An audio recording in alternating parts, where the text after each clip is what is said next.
I'm Josh. And I'm Jen. Welcome to the Gospel Shaped Family Podcast. Each episode brings biblical wisdom and practical conversations on parenting, marriage, and family. And we discuss how to disciple the next generation with a biblical worldview. Whether you're raising children, shepherding a church, or longing to build a legacy of faith in your home, this podcast is for you. Join us as we explore how to shape hearts, homes, and churches around the gospel, one conversation at a time. Hey everyone, welcome back to the Gospel Shaped Family Podcast. Well, today we have a treat for you. We're introducing you to 3 women from church history that we truly believe that every Christian family should know. So these are women who were smart, dynamic, captivating, hardworking people who raised their children to be literal world changers for the gospel. And so whether you are a mom or a dad or a child, you want to know them. You were going to want to know them. So we're talking about a little bit about church history, and we always talk about the importance of giving your children just a really compelling vision for people from church history. Josh, did your parents ever talk about church history growing up? Some, yes. When I was in high school, I went to Ecuador Okay. and got to hang out with the tribe that killed Jim Elliott and Nate Saint. And so I got to experience church history. My first really deep dive into church history, though, wasn't until I was in seminary. Mm-hmm. And then I took a course on church history and, read a big book on it. And a lot of it, the early church fathers, patristics, all those things you hear some of the names, but a lot of it was brand new to me. And so that was kind of my first real deep dive into church history. How about you? I mean, none. My parents never talked about church history. I never even did any reading about people and I love to read. I never really dug into church history or did anything on those fronts until I was, an adult. I think maybe after we had kids. And then it was like, oh, I heard about one person. And then it was like, oh, I want to know more. I want to know more. I think by teaching our children just actual history as a part of our homeschool has really opened up a lot of that for me personally. Yeah. And I'm sure that's similar for a lot of our listeners too. I don't know, I in high school studied history, history class. But it's an entirely different level to learn facts and dates about people versus to learn how people in church history have worked and trained and done so many things that impacts our lives on a day-to-day basis, and we maybe don't even realize it. Yeah. I think that two of the coolest things that I ever did with church history at Autumn Ridge Church, the senior pastor was from England. Mm-hmm. And so he took our pastoral team on a week-long church history tour of England. And so we went, of course, it's from England, there's a ton. And we went around all the sites and saw all the stuff. That was really cool. And then I went to Israel after my mom died. She left us some money. And me and my brother Jared, he was studying in Israel for 6 months. So I went and stayed with him in Jerusalem and just basically jumped in with what he was doing. And that bringing the history of scripture, church history there, and then in England, that was really awesome. So it's not just in books, but it was in other ways too. So, all right. So we're talking 3 dynamic women. Can you share a little bit, Jen, about some of the characteristics that these individuals have in common? Yeah. So all of these women are really smart women. They're really high capacity, and they have just very unique skill sets and giftings. And I think that in our society today, as women, at least I was always taught, you have your skills and you need to leverage your skills and you need to build a career based upon those skills. And so my whole life, it was build, grow, learn, do all these things so that you can eventually use those skills in a career type setting. Um, and so these women are all women who have lived in different generations, but yet have utilized the skills that God has given them in a really unique way. Now, what's also unique about them is that these women have all prioritized their families. So none of them that not all of them were married, but what all of them did in their younger years was they prioritized their homes. They prioritized their relationships with their families in a nurturing, growing way. And while they did that, they honed their skills. They learned their craft. Um, and they just really poured their time and energy into their homes and their families. And so, what happened in the lives of each of these women is there became a cultivation of becoming hardworking.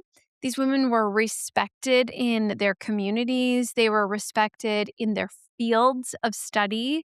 In all of them in a national, even a global, eventually as they got older on like a global stage.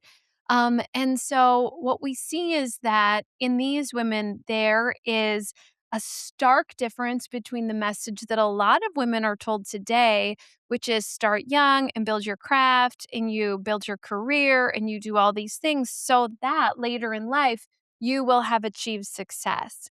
And what we see is really what I see as being more of like a biblical model for what is true success as a woman. It is it's marriage and motherhood and using these skills that God has given you in your home and then using those later years in life. Once your kids are grown and you have a little bit more margin in your schedule, you've honed your craft, you know what you're doing, and then diving in and using those skills in different ways. And so it really is a paradigm shift from what we are told as women today is the route you should take. But really it's a both and. It's using the way God has gifted you and just seeing those things come to fruition. And it's exciting to see the patterns.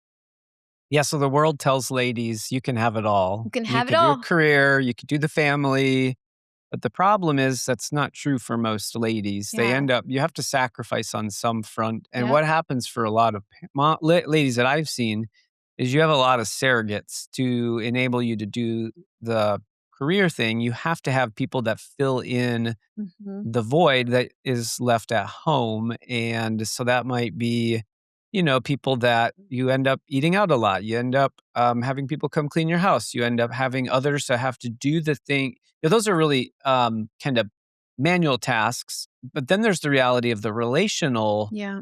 pieces that there's just less time with kids that others fill that from an education standpoint, from a discipleship standpoint.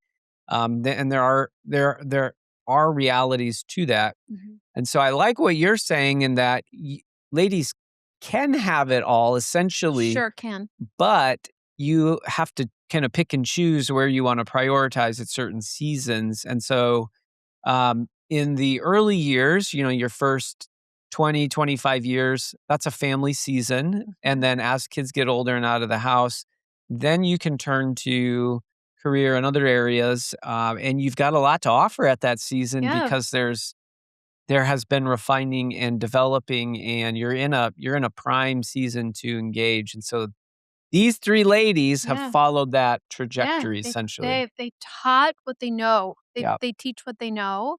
And it's very exciting to see. And and I'll add too as a preface, like I've spoken with so many women on both ends of the perspective. So the women who have kind of maybe misplaced their priorities and they've made the choice to put their career ahead of their families in those younger years, farm things out, live on edge with trying to juggle it all and the stress.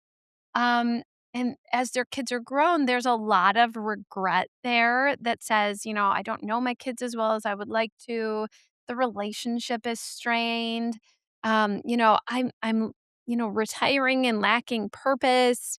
And then we also hear it from the children who, were in daycare full time and who were, the the ones who were being kind of farmed out while their mothers, tried to do it all. And so what we see from these women in church history, and I could give examples of modern women today too who are literally doing this, following the same pattern right now.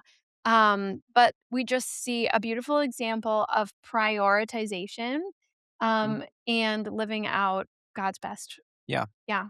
And you said it was, you see this as more of a biblical approach. And we don't need to be legalistic with this, No. but I do think what you see as far as the role God's given to mothers in scripture, there's a very strong emphasis on the home, on domestic. Yeah. And, I even think of the Proverbs, I think it's Proverbs 14, that a wise woman builds her home. And not that she can't do that. Yeah. Um, The foolish woman, her feet are never at home. yeah, you think about those The kinds woman of of folly. things. And so this just becomes a first prioritization in that season of life. And Yeah. as like you're getting to the point where kids are starting to grow up and move out, and it does open up all kinds of other time and opportunities as that Yeah. happens. And the podcast is part of that for you. It's still a home centered thing, Mhm. but as season within the next 5 years, largely, you're Yeah. 7 years from now, you'll be done with the homeschool side of things, Yep. and at least from our own kids. And, it's like, well, that's going to be a huge amount of time that you'll have for other things. All right. Yeah. So let's talk the three The ladies, 3 three women. women. Okay. Who is the first one? Okay, so the first woman is Susanna Wesley. So you're going to want to know Susanna Wesley. So Susanna Wesley was a wife, she was a mother, she was a teacher, and she literally shaped Susanna Wesley shaped all of church history. So she was born in 1669, she died in 1742. So she was born in London, and she was a spitfire of a woman. She was the 25th child. That's Every crazy. time I say this out loud, it just like kills me. She was the 25th child of Dr. Sam Annesley, and he was a Puritan minister. So, I mean, I know there's like all these stereotypicals, like profiles of like I don't think oldest we child, middle child, youngest I don't child. think we had enough kids, Jen. Can you 25th. imagine? Like, our number 5 is, like, bold and gregarious and outgoing. Could you imagine the 25th child? She was doted upon by all of those older siblings, We right? would still be having children. I'd be having kids today forever. is our 26th anniversary. Oh So my if we goodness. had one child every year of our marriage, we could maybe be at that place. Oh my goodness. So she Ah. was bold, a bold personality, big personality. But she married a Anglican priest, Samuel Wesley, in 1688. And Susanna Wesley herself, She was 19 years old when she got married. yep, she was 19 Yep. years old, so young. I think that's what they did back then. But she herself bore 19 children. So she had 19 children in 19 years. She lost 9 of those children in infancy. And by the time she passed away, only 8 of her 19 children were still living. So you think about like her strength and what goes on in your heart throughout. I mean, number one, all those pregnancies, 19, a child a year for 19 years. But then like the loss that comes with that. And I'm sure she could probably just, tell a million stories just on that alone. But she lived in London at the Epworth Rectory, and her husband served there. We've been there, we've visited the rectory. The place actually burnt down, so she survived a fire. She helped to rebuild it. But the Epworth Rectory was like her hub. In terms of like adversity that she went through, her husband was actually imprisoned for debt at one point. So here she was, all these children living in London, the place burned down. Her husband went to prison for debt, and she just like kept on going. Um, And so one thing that's unique about her is she also homeschooled her children. I want to read you guys a quote that we actually read about her. This was at her home when we visited. It said, Susanna had a difficult life, but she remained strong for her children, whom she personally educated, which was unusual at the time. She taught Latin, Greek, and the classical studies, which were traditional in England at the time. She wrote books that were extended commentaries, as well as she started her own Sunday service for children, which gathered an external following. So she was there. She was at home, serving her family. She was writing. She was teaching her kids, and she was leading actually what became a large outreach to children in her community. When we were at her home, I kind of joked to the tour guide. I was like, "She's the original homeschool mom," and they were like, they didn't think my joke was funny. Maybe it was like a British thing, but I thought it was Well, I just think it's important to point out homeschooling is the normal mode of education throughout Yeah, thousands of right? years of church Yeah. history. Sending Yeah. a child to somebody else to educate them, like the public school, that is the experiment. It is relatively young and new. Right? I So if agree. anybody's listening and trying to decide what educational choice, Yeah. chalk one up for the Malva Hills saying home education. Boom. Right there. So how did Susanna Wesley shape church history? How did she do it? Here's what she did. So, Susanna Wesley shaped church history by raising her two sons, Charles Wesley and John Wesley. So, the question I would ask you guys is this: how many of you guys have ever sang the song on Christmas, Hark the Herald Angels Sing? Or how many of you guys on Easter have ever just like buoyantly sung boldly, Christ the Lord is risen today. Ha, ha, ha, ha, hallelujah. Or, you know, you're having just like this moment of quiet solitude and you're singing, how shall it be that I should gain? Those were all songs that were written by Susanna's son, Charles Wesley.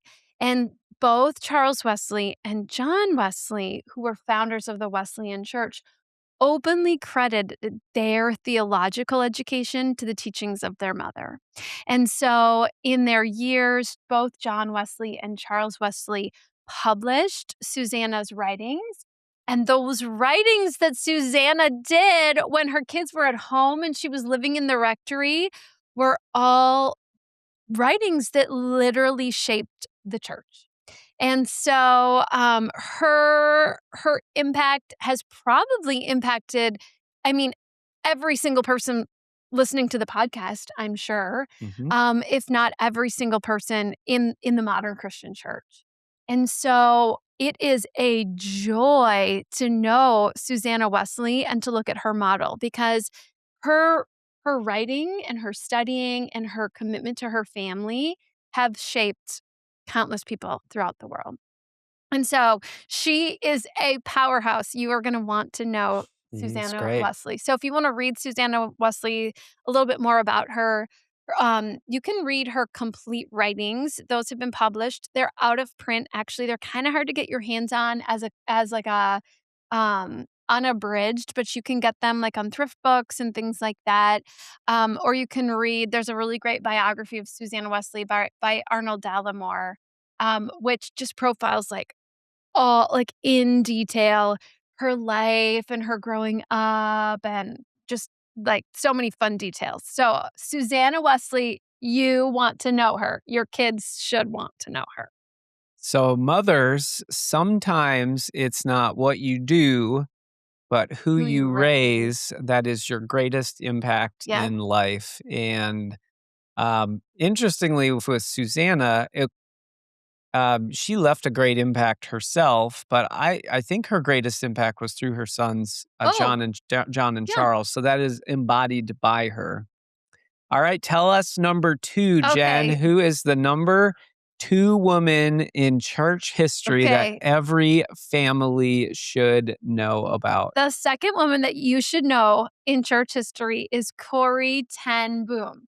Now, Corrie was a daughter, a sister, she was an aunt, she was an activist. She was an author, and she was a Holocaust survivor. Think about all those things, right?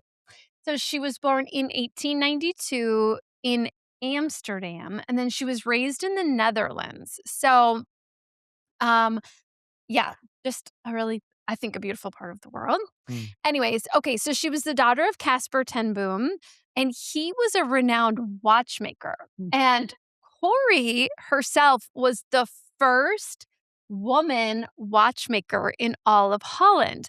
Now, I Licensed, right? licensed, yeah, Yes. like the first like official one. So she was at her time in her day as a female, a groundbreaker. You know, she was kind of doing things that other women weren't doing. And I mean, I have never made a watch, but I've tried to repair a clock one time. That was really hard. So I'm sure building watches from scratch is you have to be smart for that, right? You have to know your Yeah. skill. I mean, it was just very unique. So Corrie never got married, but she was always so passionate about caring for her family. And if you read about her and if you read her own writings, she just talks a lot about her commitment to caring for her family, especially for her parents. She loved her nieces and nephews like they were her own children. She did outreach to children in the neighborhood. So, even though she was never married, her commitment to her family was above and beyond what I would say is um, typical of like a typical single person. And so it's a very unique thing to look at, in terms of just, like, the family component as a single woman. Mm. It's great to read her writing. So, what happened was that during the Nazi occupation, the Ten Boom family, so her family, they became active in what was called the Dutch underground resistance. So in their home, they built, like, a shelter in Corey's home. Their home was called the Bayet. I always love saying it, the Bayet. But they built a secret room in Corey's bedroom, and it actually became a safe house for Jews during the Nazi concentration. So, they say that an estimated 800 people passed through their home in hiding. Mm. But in 1944, their family was betrayed. And so Corrie, and her sister, Betsy, and then her father, Caspar, were actually all sent into a Nazi concentration camp. And they were charged for hiding and saving the Jewish people. So that alone is just like, huge and kind of a scary big thing. So her father and her sister died in the concentration camp. She was actually with her sister who died of starvation in the concentration camp. But then Corrie, it was a complete miracle, was let out due to like a clerical error. And so amazing. But then what happened after she was released is just so neat.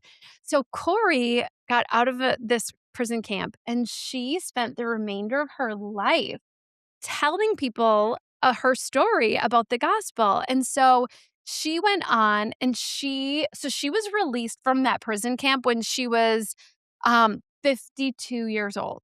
So she, like, all this happened to her. She was released from the prison camp at the age of 52. So that's like older than us. And then Corrie started her public ministry. So she didn't even get fired up until she was in her mid 50s. So she went Mm. on, she traveled for over 33 years to 64 countries, sharing the message of the gospel. And it wasn't until she was 79 years old that she wrote her best-selling book, The Hiding Place, which is the story of her imprisonment. And then she, at 82, wrote Tramp for the Lord. And so really, she spent the last, what is that, 30 years of her life Mhm. making a difference for the Lord and sharing the gospel on a national stage, using the work that God did in her life in her younger years, to spread the gospel. Mhm. Her story is so powerful, so powerful. Every Christian, whether you are a man or a woman, should strive to emulate the fire and the passion of Corrie ten What Boom. book would you recommend people read about Corrie ten Boom? What book? What? Oh, thanks which for one? asking. Yeah. Okay, so I think everyone should read The Hiding Place. You could read Tramp for the Lord. You could read Clipping from My Notebooks, which is so cute, but my favorite. Well, I love The Hiding Place, but then The Silent 5 Years of Corrie ten Boom profiles her last 5 years of life. So good. I mean, so moving. I still think about that book sometimes and I'm like, good. Crazy good. Good. Okay. So good. Let's take a break to thank Renew Nation, the sponsor of this podcast. If you've benefited from the Gospel Shaped Family podcast, consider making a tax-deductible donation to Renew Nation today. Your generous donations make this podcast and our work to help children develop a biblical worldview possible. If you've enjoyed the episode, you can support us by leaving a review. This helps the podcast grow and reach more families. Now back to the show. The third woman, who is it? The third woman from church history that everybody needs to know is Edith Schaeffer. Mm-hmm. So Edith Schaeffer is more modern. She was born in 1914, and she was actually named one of the 100 Christian women who changed the 20th century. So she was raised in China by missionaries, and then she attended college in Beaver, Pennsylvania, where she met her future husband, Francis Schaeffer. So for those of you guys who love church history, he sounds like a good person to name a cow after. I actually named a cow Francis. I was like, 2 years ago, I did a really deep dive. Was it 2 or 3 years ago that I read like every Francis Schaeffer book? And then I was like, oh, I love Francis Schaeffer. So I had a little calf, so I named him Francis. And we still have him and he's adorable. Yeah, so I read all Francis Schaeffer and then I was like, I should read Edith Schaeffer. Now, I will tell you, Edith Schaeffer in her own right has written as many books as Francis Schaeffer, which Impressive. I think people don't know that as her husband. But they met, and he's kind of an intense personality. Francis Schaeffer is a super intense guy. He's a theologian, and I'm going to read you guys. I gotta tell my dad's story about Francis after you're done. Okay, after this is over. No, okay. When you're done reading about Francis. Okay, so he is a super intense person.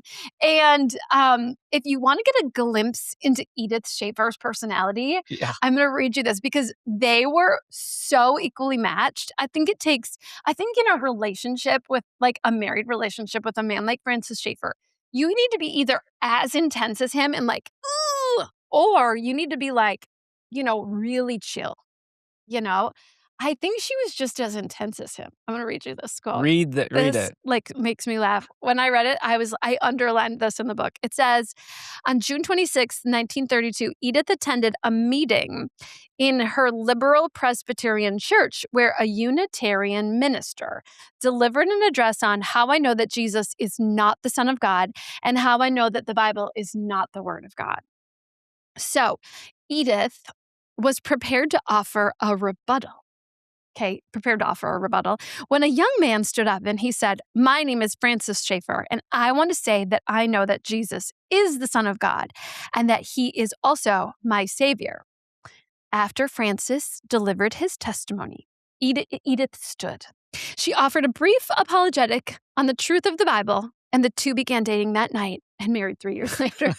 That's great. So she wanted to give the rebuttal. He stands up and gives this rebuttal. And then she's like, and now I'm going to give an apologetic on the truth of the Bible. Like she was Match so made intense. in heaven. Yep. Man, I love her. Here's our story with Frank. We have a couple Schaeffer stories. We have a few Schaeffer stories. So not a lot of people know this, but they used to live in Minnesota. Yep. Because he got sick and they was at the Mayo Clinic. We're at the Mayo Clinic, which we lived in Rochester, close to the Mayo Clinic for 10 years. But and my parents are from Rochester. So my dad, parents. I was looking on their bookshelves. Okay. And at Josh's dad's house. And I was like, wow. I didn't know you had so many Francis Schaeffer books. I was like, I've been in your library. I didn't know you had all these. So I was like picking his brain on the books. Okay, keep going. Yeah. No, you tell it. You got. No, you tell it. You tell it. It's your. Okay, so I was picking his brain on the books. I was like, "So what did you think of this? And what were your thoughts?" And he was like, he was firing back pretty good. I thought it was a great conversation. And he was like, "Well, that Francis and I got together on occasion." And I was like, "Say what? You got together with Francis I'm Schaeffer?" like, how have I never heard And this? I was This was like, just recently. yeah, this was like at Christmas Yeah. time. I was And I like, was like, Joe Mulvihill, tell the story. So apparently, when Francis and Edith lived in Rochester, which I could go on and on about that, their house. we almost bought the We almost house. It bought their was down the house. tube. Oh my Anyways, keep gosh. going. Okay, Yeah. so um he was like, I decided to engage Francis and get together with him. So he was like, he's like, I went to their home and Edith served us tea, which is straight out of the books, okay? Straight out of her biography.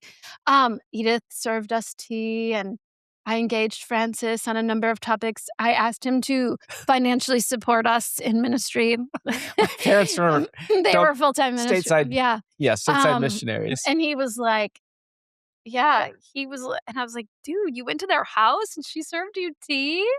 Yeah, but he basically said he loved them. Who Yes. wouldn't? We wouldn't. Yeah. Yes. So, Edith was a spitfire. She was super There you talented. go. That's funny. I just Yeah. think it's funny you asked him to I financially know. support him. I can't believe he went over there. I was like, I Oh, wish I got a photo of that, right? that's I guess they great. didn't have photos back That's great. then. Yeah, so she was just a unique and smart person in her own right. And so when Frances was in seminary, she was an amazing seamstress. So she made custom ball gowns and wedding gowns. She would actually get like leather hides from cows and make belts and sold them at high-end department stores. She was just really a jack of all trades. And so she was a mother to four children. They had four children. And throughout their ministry, which was called L'Abri, they in 1955, I think it was 1955, in Switzerland, they were in Switzerland, Switzerland, they yeah. established what was called L'Abri. So it was basically a, a a think tank, maybe I guess I would call it. It was a haven, a shelter, a place for people to really come and to study theology and to learn theology taught by Francis Schaeffer. And really, their establishment of L'Abri, which is still in existence today, shaped many, many theologians that we have learned from today. Women like Nancy Pearcey credit the Schaeffers with just really shaping her theological thought and their beliefs. So she had four children, and their ministry just is really one of the most influential. I mean, as I said earlier, she was named one of the most 100 women who shaped Christianity. So, Dr. Francis Schaeffer, he wrote 22 books. And Edith was credited and she says this openly with transcribing every one of his books. So he would literally sit there and like speak out loud and she would write them down and notate them and then he would go back. And so her hand, and I would go as far as saying maybe her voice was in all of his writings, which is His books probably were better because she she was such a yeah, great writer she and was helped to shape I know. his books. Yeah, it's Yes. just crazy. But then after Frances's death, she went on to write 20 books of her own. And so in the later years of her life, for 29, she lived 29 years after Frances died. She went on to write and to speak and to travel. She recorded video series. And so some of her greatest works, like Hidden Art of Homemaking and Common Sense Christian Living, were recorded in tandem with her children. Her children were the ones who helped her to produce those things. You can still watch the videos of her. But she went on to write and teach. She lived until she was 98 years old. So Woo. she committed her young years to raising her family, pouring into ministry. And then she used her later years in life to really like live out some of the ways that God had called her Mhm. through her own ministry. Yep. That's great. Mhm. All right, Jen, what would you say are some really good resources if people are listening to this and say, "Well, I love that." What are some great resources to teach children about church history? Yeah. So my favorites would be the Lightkeeper series. There's a series of books called Lightkeepers, and those books individually are called 10 Boys and 10 Girls. So there's a 10 Boys, Girls, and a 10 Boys and 10 Girls series. Just buy the complete box set of both of those series, and each one profiles men and women from church history in just like a short chapter in a captivating way. There is the Little Lights books, which are hardcover books for children, kind of like golden books, only they're about church history. Those are wonderful. And the Trailblazers are more of like a chapter book series you can just put in the hands of your kids, and they'll make all of this church history come alive. Yeah, there's a lot of great church history out there. Oh, Tons. this There's is just tons. 3 people. I Yeah, mean, tons.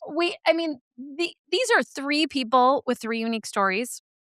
I mean, off the top of my head, I could give you like 10 different people with like equally compelling stories that you're gonna be like, "What?" As you start diving into Yeah. church history, and it just comes alive, and it shapes who you are. Yeah. The value of these 3, though, is what it teaches about the ministry of motherhood Yeah, and that value that a woman has, and just the importance in the home that yeah. we've lost some in our I think culture. we've And completely that's part of lost. the value of church history is you get to step outside of our current era, which sometimes it's hard to see through all the stuff. Yeah, And you get to look back. And it's like, okay, this helps me think about and understand the truths of God's word yeah, clearly outside of the current context that we're living in. yeah, So that's great. absolutely. Thanks for that, Jen. Yeah. All right, let's shift to a different segment. Paul, What are what are you you reading? What reading? are you reading, Josh? So this is gonna, it's super spiritual. I Really? just finished a book because I like cowboys. I just finished a book called Once in the Saddle and the Cowboys Frontier. It's like the 1860s to the 1890s. That was kind of Mm. Hold the it up. core era. Yeah, this is If you're watching on video, you can see the cover. It's got a there. cute cover. There you go. It's just history on cowboys, and that's part of our life, of course, since we own livestock. So that was fun. Um, we haven't done this segment for a while, so I actually had a backlog Oh, you little have a bit. I had a list? list. I'm like, oh boy, Oh. I won't spend a lot of time on these, but Give us a thumbs up or a thumbs down on each one if you liked them. Treasure Island. I never read that one. I listened to this one on audiobook. Thumbs up. Yeah, I everyone loves Treasure liked that Island. one. Yep. That one's great. Really loved it. Mr. Poppins Penguins. Mr. Popper's Poppers. Penguins. Yeah, listen to that with Emily on audiobook. And I was like, I was tracking with it. Yeah. Like it would have been thumbs up until the very It end. ends. It's so strange. We're talking family here, and like he leaves his family to go like Live with the penguin. I won't spoil it, but It's fine. Spoil it. chose penguins over his family at the end. I'm like, what? He was eccentric. Yes. So because of the ending, I was like, you didn't have to end it that way. Like, come on. So that was the only thing. I wonder if they were like teeing up for a sequel. Maybe, but they never came. Yeah. Read the Moffats. Uh, With Oh, I won't say. What what? did you No, think? go ahead. I think the Muffets are the most adorable thing. Yeah, that was fun. It's like, yeah, I love them. stories of little kid stories. They They're move so at different cute. house, and yeah, it's adorable. Some of these is funny because like Moffat's Mr. Popper's Penguins. You read with the kids. I wasn't I part read of them that all because out I was loud, yeah. working. So I feel like I'm catching up a little bit here. And then we both read Stories Woven in Silver. Loved it. Loved it. Which just came out about a month ago Yeah. through Crossway, and it's kind of teaching the gospel and God's truth through some. I'm gonna be gifting that book a lot. Yeah, it's a good one. So that was good. We actually did a podcast a few weeks ago on that one, a whole episode with the authors of that. Yeah. So if you hear this, you're like, oh, I'd love to know more about that. You can listen to that episode. What have you been reading, Okay, Jen? I'm in a busy season, so I haven't been reading as much, but I have been I just finished Jaber Crow. I'm going to hold it up. Now, I'm learning that people either love Jaber Crow or they don't love Jaber Crow. I loved it like a 10 out of a 10. I don't think I would have loved it 5 years ago, but it was so good. I like cried, and then I was like, I can't even talk about it because I loved it so much. It was so good. It was written by Wendell Berry, and Wendell Berry's a win. it profiles I this love man Wendell. named Jaber Yeah. Crow, and his life in this small town. And I mean, I would say everybody should read it. Everybody should read it. I borrowed it from our son Jay because he's moving out, and I wanted to read it so I borrowed it off of his shelf. So actually have to give this back to him, but I really want my own copy. It was so good, just written so poetically, and, like, the characters, you just wanna, like, hug them, like, I was like, "Ooh," I loved it. I loved it. Loved it. Everything I've read by Wendell has been I've read some things by Wendell Berry that feel slow, okay. you know? I liked all the agricultural stuff by I read Wendell. the egg roll, Yeah. and I feel like I read a poetry book by him. Did Yeah, I I read a got that. poetry Yeah. book? Yeah. So I'm gonna read you the beginning of this book, and this is as soon as I read the beginning of the book, I knew I was gonna love it. Here's what he says. It's a notice. He gives notice Mm. at the beginning of the book. He says this. Persons attempting to find in quotes, text in this book will be prosecuted. Persons attempting to find a subtext in it will be banished. Persons attempting to explain, interpret, explicate, I don't know, analyze, deconstruct, or otherwise understand this book will be exiled to a desert island in the company only of other explainers. So basically, he's saying, enjoy this book and don't overanalyze Don't this book. sermonize it. Yeah. Wendell Berry and I It's great. are a perfect match. It's good. All right. There you go. So there you go. That's it. I think that does it for today. That's Thank you it. guys for tuning in, and we'll see you next time. Bye. We're honored to partner with the Addisons, and today I want to point you toward their podcast. It's called Culture Proof, and they use a biblical approach to view current events, family, politics, and more. What makes it unique is their biblical perspective. They take the truth from the Bible and they apply it to issues that we're facing today. They don't just discuss problems, they provide practical things that we can do to make a difference and raise our children to follow Christ. Subscribe today so that you and your family can be culture proof. Thank you for listening to the Gospel Shaped Family Podcast. Please share this episode and give us a 5-star rating wherever you get your podcasts.